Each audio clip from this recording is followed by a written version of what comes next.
আসসালামু আলাইকুম। এই ভিডিওতে আমি দেখাবো হজ উমরা ওয়েবসাইটের মাধ্যমে কাস্টমার কিভাবে হোয়াটসঅ্যাপ কনসালটেশন এবং কাস্টম বুকিং ফর্মের মাধ্যমে হজ উমরা প্যাকেজ বুকিং করতে পারে। হোম পেজে হোয়াটসঅ্যাপ কনসালটেশন দুইটি বাটন রয়েছে, একটি টপ সেকশনের হেডার মেনুর রাইট সেকশনে রয়েছে এবং আরেকটি হোয়াটসঅ্যাপ কনসালটেশন বাটন রয়েছে ফুটার সেকশনে। কাস্টমার যখন হোয়াটসঅ্যাপ কনসালটেশন বাটনে ক্লিক করবে তখন তাকে রিডাইরেক্ট করবে এজেন্সির হোয়াটসঅ্যাপে এবং এখানে একটি কাস্টম কনসালটেশন মেসেজ আপনি সেট করতে পারবেন, যেখানে থেকে কাস্টমার্স কনসালটেশনের জন্য আপনাকে মেসেজ করতে পারবে। পরবর্তীতে রয়েছে কাস্টম বুকিং নাও। এই হিরো সেকশনে একটি কাস্টম বুকিং নাও বাটন রয়েছে এবং ফুটার সেকশনের উপরে রয়েছে আরেকটি কাস্টম বুকিং নাও বাটন।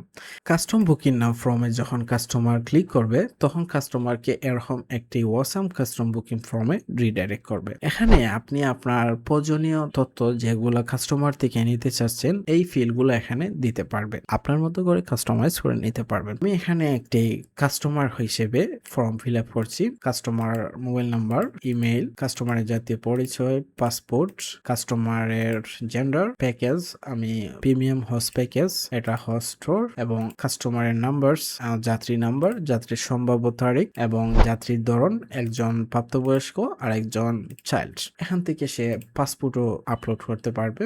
যখন আমি বুকিং ক্লিক করব তখন সাকসেসফুলি ফর্মটা বুকিং হয়ে গেল। এখন বুকিং হয়ে যাওয়ার পরে এই বুকিং এর ইনফরমেশন গুলো আমি কাস্টমারের সাথে যোগাযোগ করার জন্য অ্যাডমিন প্যানেলে পাবো। অ্যাডমিনে যখন আমি এসে এনটিজি ক্লিক করব তখন আমি দেখতে পারবো এখান থেকে লেটেস্ট এন্ট্রি। এখান থেকে কাস্টমারের কাস্টম বুকিং ইনফরমেশন কালেক্ট করে আমি যোগাযোগ করতে পারবো। এখান থেকে ডাউনলোড করতে পারবো তার পাসপোর্ট যেটি সে আপলোড করেছে এবং এখান থেকে পাসপোর্টের ইনফরমেশন দেখতে পারবো। তো এভাবে কাস্টমার আমাদের হজ উমরা প্রফেশনাল ওয়েবসাইটের মাধ্যমে খুব সহজে হোয়াটসঅ্যাপ কনসালটেশন এবং কাস্টম বুকিং এর মাধ্যমে আপনার হজ উমরা প্যাকেজ পারচেস করতে পারবে বা বুকিং করতে পারবে।